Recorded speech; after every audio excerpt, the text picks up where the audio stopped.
I welcome you to my channel. Subscribe and listen to my new stories every day. The first inkling that something was off came on an otherwise ordinary Friday night. Sarah had just finished dressing up, preparing for an evening out with colleagues. She came down the stairs wearing a red dress I hadn't seen before, hair perfectly styled, with a bit more makeup than usual. The perfume was different too, a bolder scent that filled the room as she walked by. "Work drinks?" I asked, trying to keep my tone casual. She'd mentioned a gathering with her coworkers earlier in the week, so I wasn't exactly surprised. But something about the way she looked, the slight unease in her eyes, stirred up a sense of discomfort I couldn't explain. "Yeah," she replied quickly, adjusting an earring. "You know how these things go. Just drinks and chatting. I won't be too late." There was nothing overtly suspicious in her tone, nothing to suggest she was lying. Still, as she walked out the door with that new perfume trailing behind her, an odd sense of dread sat heavily in my chest. I tried to brush it off, reminding myself that I trusted her, that we'd built a life together based on that trust. 9 years of marriage, countless memories, and a home that felt full even when it was quiet. But that feeling, that strange, weighty sense of something being off, lingered. The night was restless. I switched on the TV, but the familiar shows didn't hold my attention. I thumbed through a few magazines, attempted to read a book, but my mind kept wandering back to Sarah. A small voice in the back of my head kept insisting something wasn't right, growing louder as the hours ticked by. Around midnight, she returned. She walked in softly, almost cautiously, her heels making soft taps against the hardwood floor. I noticed the way she hesitated before coming fully into the living room, glancing over at me in a way that felt guarded. I kept my tone light, forced a smile. "Good night out?"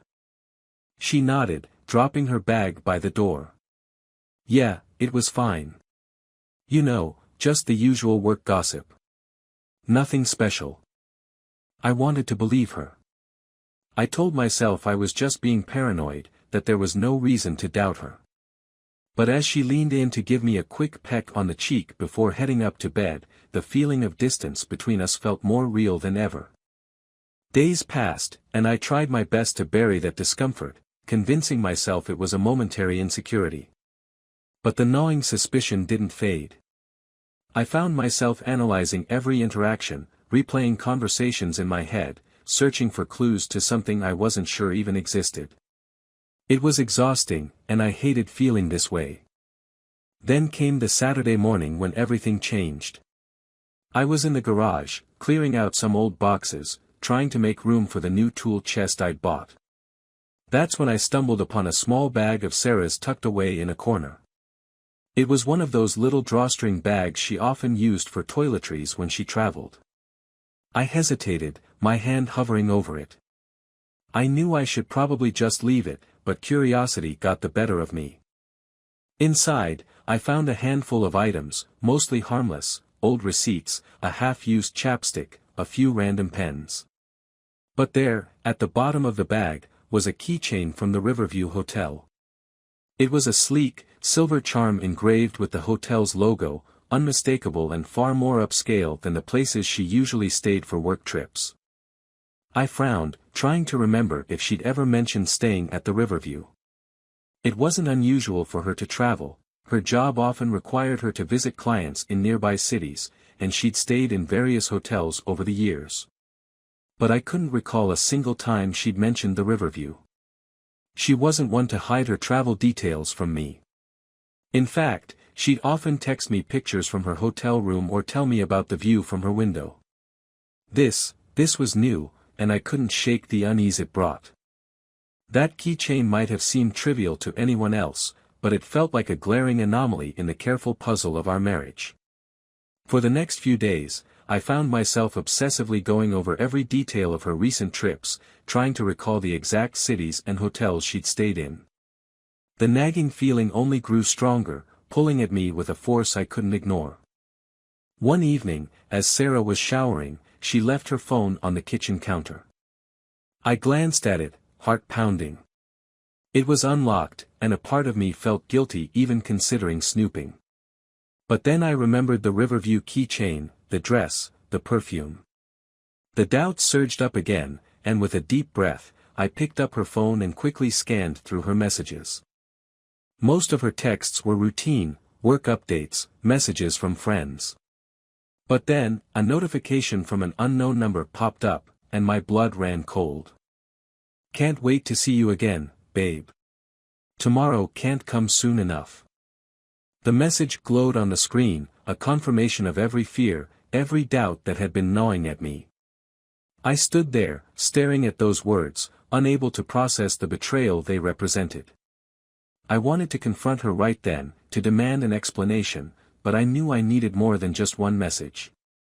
One text wasn't enough, I needed proof.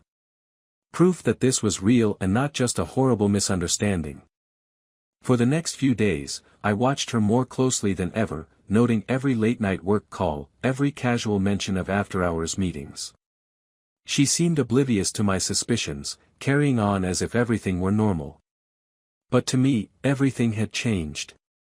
I felt like I was living with a stranger, someone who'd woven a careful web of lies around me while I'd been too trusting, too naive to see it. One night, she mentioned another work dinner. I nodded, my face a mask of calm, though inside, I was seething. This time, I knew better than to let her just walk out the door without a second thought. I quietly noted the address and time she mentioned, mentally preparing for the confrontation that would soon follow.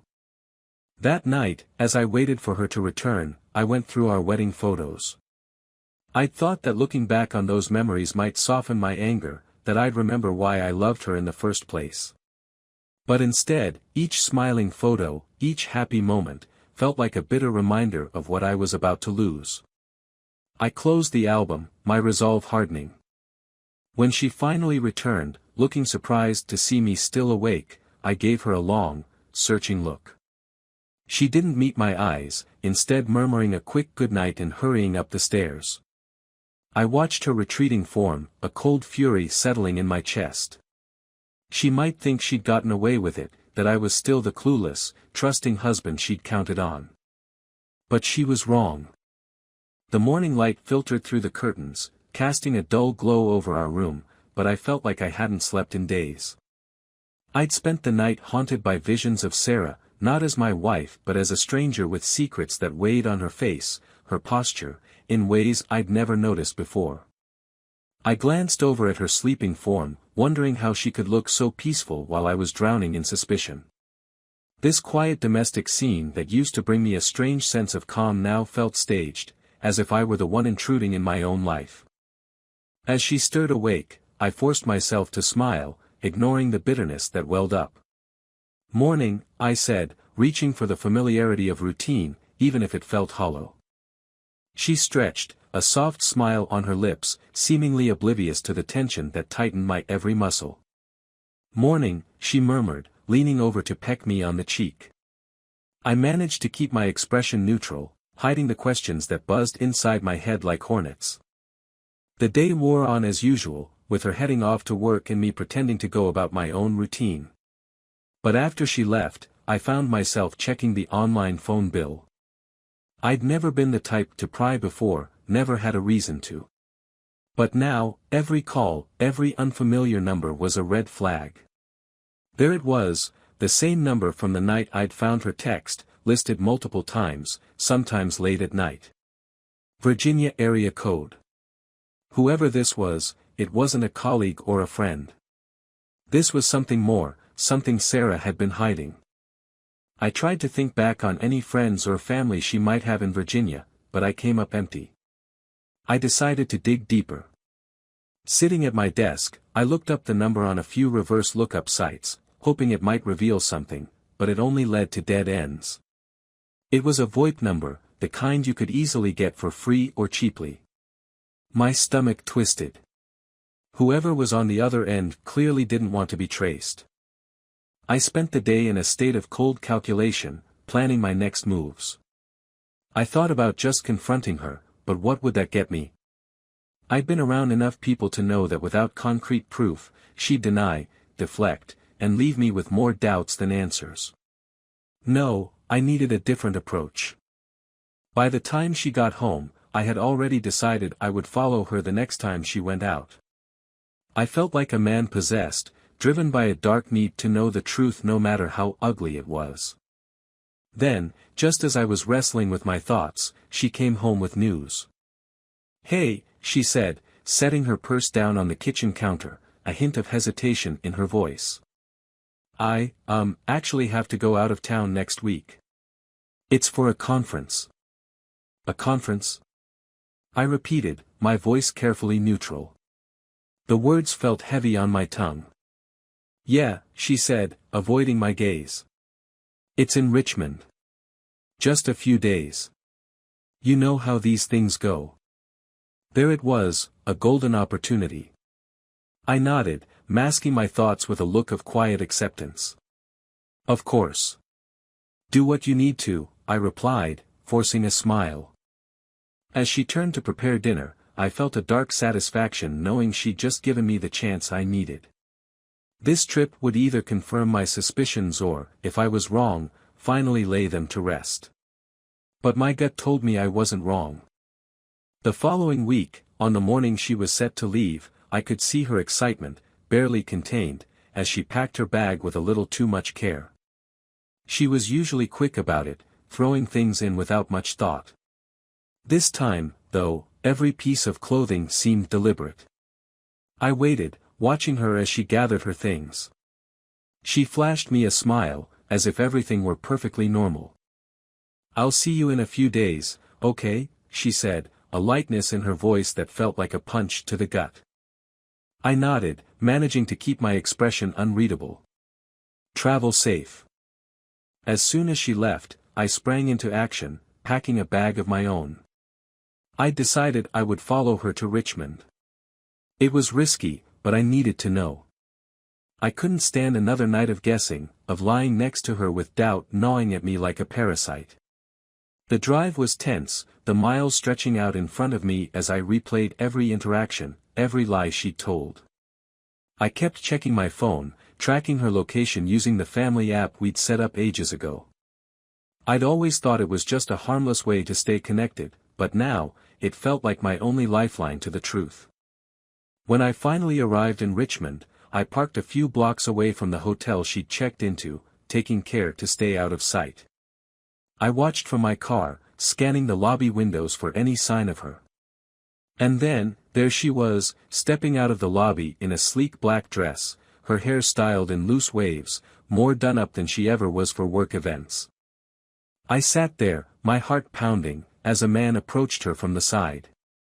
He was tall, casually dressed in jeans and a blazer, with an easy smile as he leaned in close to whisper something in her ear. She laughed, a sound that echoed in my memory, one I'd always cherished. Seeing it now, directed at someone else, felt like a knife twisting deeper into my chest. They walked away together, disappearing down the street, and I followed at a distance, careful to stay out of sight. I watched them go into a small, dimly lit restaurant, one of those cozy, intimate places perfect for couples. They were seated at a booth in the back, partially hidden by a row of plants. I slipped inside, taking a seat at the bar where I could keep an eye on them without being seen. For the next hour, I watched them. I watched as she leaned forward, her hand brushing his across the table, the way she laughed at something he said, her face lighting up in a way I hadn't seen in years. It was like she was a different person, someone I'd never known.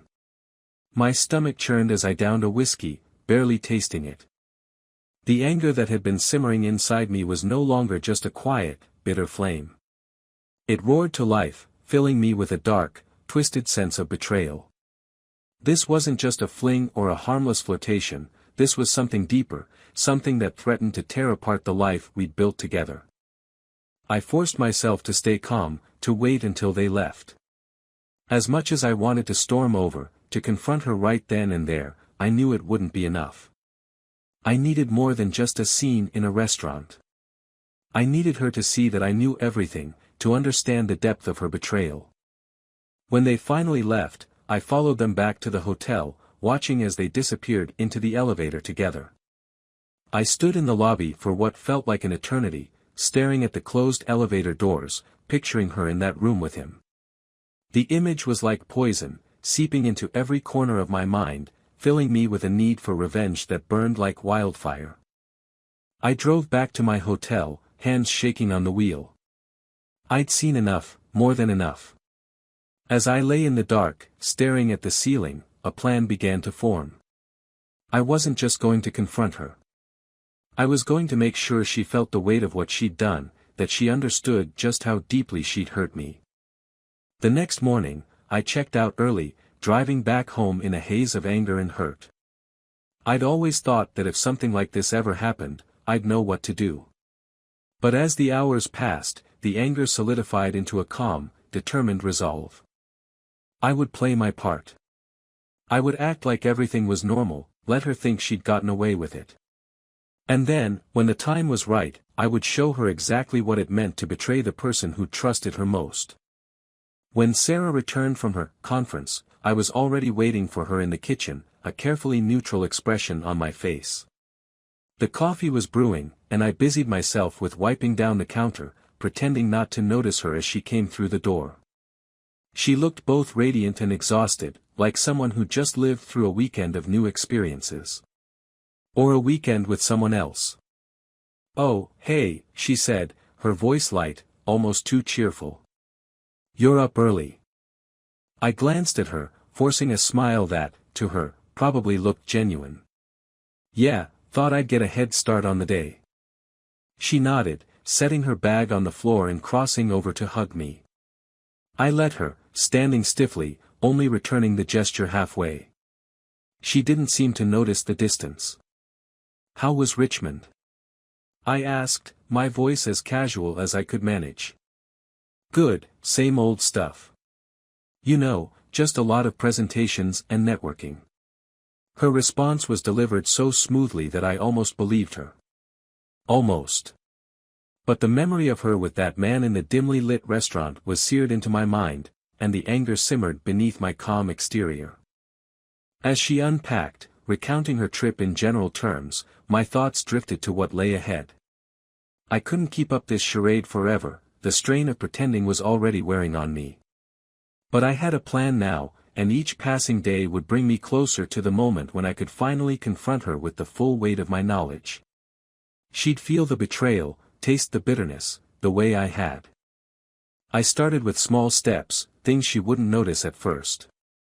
Over the next few days, I began quietly separating our finances, moving my accounts into a separate bank she didn't have access to. I contacted a lawyer, gathering information about the divorce process, trying to understand the steps I'd need to take when the time came. I had always trusted Sarah so completely that the idea of safeguarding anything from her had felt absurd. But now, I knew better. Then there were the photographs and the recordings. I spent hours combing through our phone bill records, noting each time that unknown number showed up.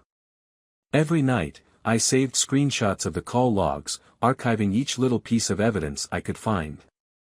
I was building a case, not for anyone else, but for myself, a reminder that what I'd seen was real, that I wasn't imagining this betrayal. One night, while she was out of the house for another work thing, I scoured her drawers and found an old notebook with a few scribbled notes from her time in college. It was a hasty decision, made in desperation to see if she had written anything at all, that might help me understand what had gone wrong. But there was nothing there, just old grocery lists, lecture notes, and scribbles about weekend plans that we'd probably made together back in those early days. The only thing I found that night was the full weight of our history, our shared past that now felt fragile and disjointed. Those moments we'd laughed and shared, all the little things that had made us a team, they felt empty now, gutted of their meaning. The past felt like a shell, something I'd held so close and now didn't even recognize. Each day was an exercise in patience, my anger and hurt concealed behind a practiced mask of calm. And the more I pretended, the more she seemed oblivious, continuing on as if she were still the same Sarah I'd married. But her lies, the little stories she kept spinning to cover her tracks, they only fueled my determination. Then, one night as we sat down for dinner, she dropped a bombshell. "Hey," she said, her tone casual as she stirred her glass of wine. "I'm thinking of taking a solo trip. Just a few days to clear my head, you know. Things at work have been so intense lately, and I thought it might be nice to just get away." "A solo trip?" I repeated, keeping my expression neutral. "Where to?" She shrugged. "Maybe somewhere in the mountains. I've always wanted to go to one of those little bed and breakfast places." The irony was almost unbearable. Here she was, sitting across from me, casually hinting that she needed time alone, while I knew she had already taken time, alone, with someone else. But I just nodded, feigning understanding. "That sounds nice. You should go for it," I said, smiling just enough to hide the anger curling inside me. And so, while she planned her solo trip, I made plans of my own. In the days that followed, I made contact with a private investigator. It felt strange, hiring someone to dig into the life of the person I'd thought I knew so intimately, but I knew I needed confirmation. I wanted every sordid detail, a mirror held up to show her the reflection of the choices she'd made. The investigator was efficient and direct, no-nonsense type who assured me I'd have the evidence I needed within a few days. The day she left for her trip, I received the first report. Photographs of her with that man, holding hands as they strolled down a quiet street, completely absorbed in each other. The investigator had followed them to a cafe, where they shared an intimate lunch, her face alight with a happiness I hadn't seen in ages. Seeing those photos was like a fresh wound, but it also solidified my resolve. There was no going back. When she returned, I was waiting for her, wearing that same smile, the one she'd come to see as normal, as if everything was still perfectly fine. She walked through the door, looking refreshed, her face glowing with a happiness that made me sick. "Hey," she said, setting her bag down. "You wouldn't believe how relaxing it was. Just the peace and quiet I needed." "I'm glad you had a good time," I replied, my voice so steady it almost surprised me. She was none the wiser, carrying on as though she were still the devoted wife I'd once thought her to be. But the silence between us felt charged, like a storm waiting to break. And this time, I knew exactly how I was going to shatter it. The next weekend, I invited some friends over for dinner, an old tradition we'd let slip over the years. I could see her surprise, her confusion as she set out extra plates, wondering why I'd decided to rekindle this ritual. But she played along, smiling and laughing as if nothing was amiss, as if we were still the picture-perfect couple everyone believed us to be. After dinner, as we all sat around the table, I started the conversation I'd been waiting for. I shared a story from our early days, a funny memory that had us both laughing. But then I shifted gears, leaning into something darker, my voice growing quiet as I brought up our anniversary trip 2 years ago. I could see her confusion as I spoke, her eyes narrowing, trying to figure out where I was going with this. And then, when the room had grown silent, I slid the folder across the table. "Open it," I said, my voice low, quiet. Her eyes darted from me to the folder, hesitating. But with our friends watching, she had no choice. Her hands shook slightly as she opened it, revealing the photos inside. Her face went pale, her breath catching as she looked at each damning image, her affair laid bare in cold, hard print. The silence in the room was suffocating, our friends looking from her to me, stunned, waiting for an explanation. I stood up, feeling the weight of my own anger release as I looked down at her. "You thought you could lie to me, betray me, and I'd never find out?" My voice was barely a whisper, but each word was laced with venom. "I gave you everything, trusted you completely, and you threw it away." She stammered, trying to find words, but nothing came. For the first time, she looked vulnerable, her mask cracking as she realized the full weight of what she'd done. Without another word, I walked away, leaving her to face the wreckage she'd created, the friends who now saw her for what she truly was. The satisfaction I felt was cold, tinged with a sadness I couldn't deny. I'd gotten the revenge I'd planned, but it felt hollow, a bitter victory in a war I'd never wanted to fight. But it was over. I was finally free. The silence was deafening as I drove away from the house that had once been my sanctuary. My mind buzzed with a strange, empty calm. It was over, the truth was out, her betrayal exposed. And yet, as the night stretched out before me, a sense of hollowness crept in, deeper than anything I'd anticipated. I parked at a nearby overlook, switching off the engine as the city lights flickered below. The weight of the last few months came crashing down all at once. It was strange, I'd thought this moment would bring me peace, that I'd feel vindicated, liberated even. But instead, a profound sadness took root, spreading like frost through my veins. I sat in silence, watching the headlights on the highway below, wondering where it had all gone wrong. When I returned home hours later, the house was empty. Sarah's car was gone, the lights were off, and a familiar quiet hung over the rooms. I felt a pang, a sharp stab of loss as I walked through the empty space.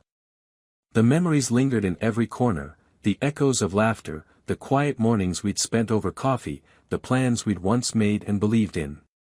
It all felt like a different lifetime, a different reality. As I stepped into the bedroom, I noticed an envelope on my nightstand. My name was written across the front in Sarah's handwriting. I took a deep breath and opened it, unfolding a single page. Her words were scrawled hastily, the ink smudged in places. I sat down on the edge of the bed and began to read. William. I know I'm the last person you want to hear from, but please read this. I don't know where to start or if you'll even believe me, but I'm sorry. For everything. For the lies, the betrayal, for making you feel like a stranger in your own life. You didn't deserve this, and I can't imagine the pain I've caused you. You were my best friend, my partner, and I destroyed everything we built together. I can't explain why I did what I did. It wasn't you, it was never you, it was my own emptiness, my own flaws.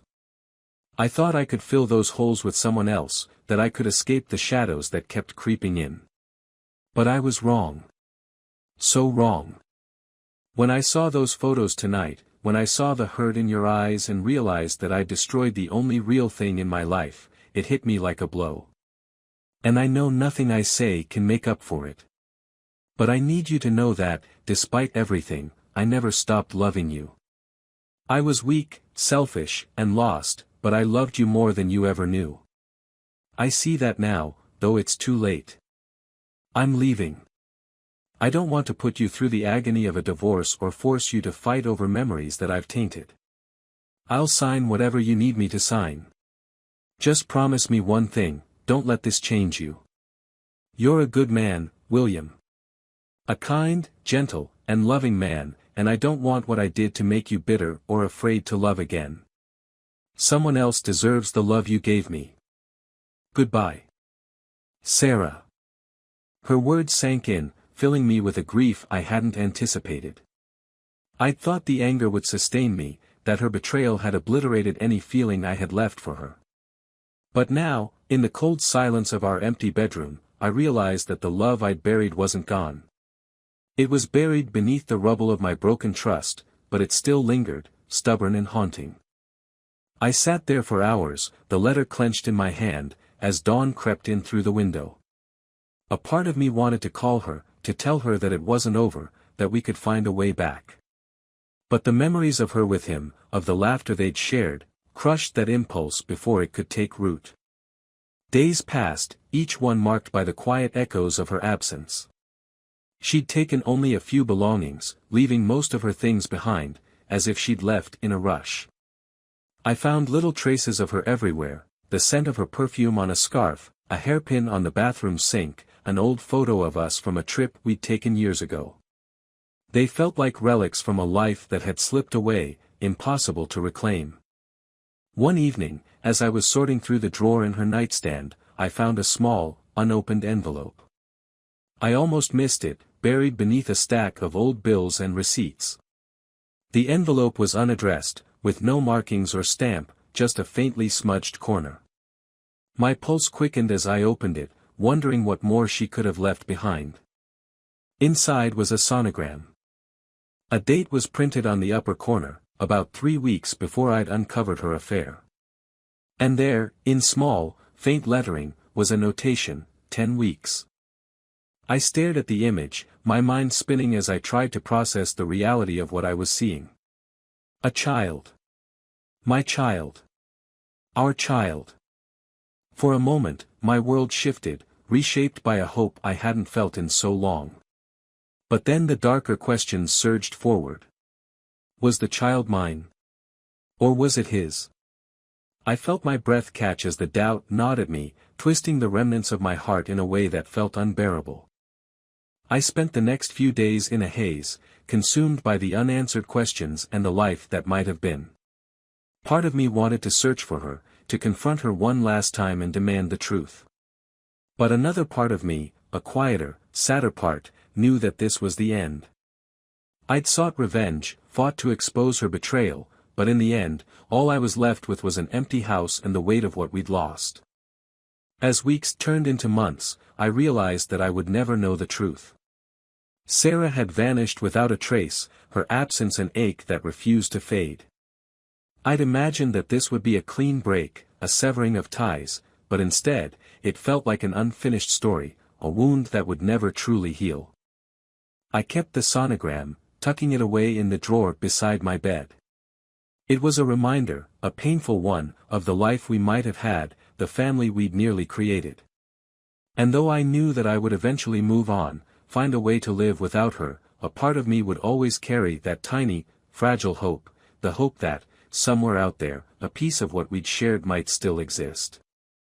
And so, in the quiet of that empty house, I said goodbye to her, to the life we'd built and to the dreams that had slipped through my fingers. The revenge had been hollow, the satisfaction fleeting, and in the end, I was left with only memories and a fading picture of what could have been.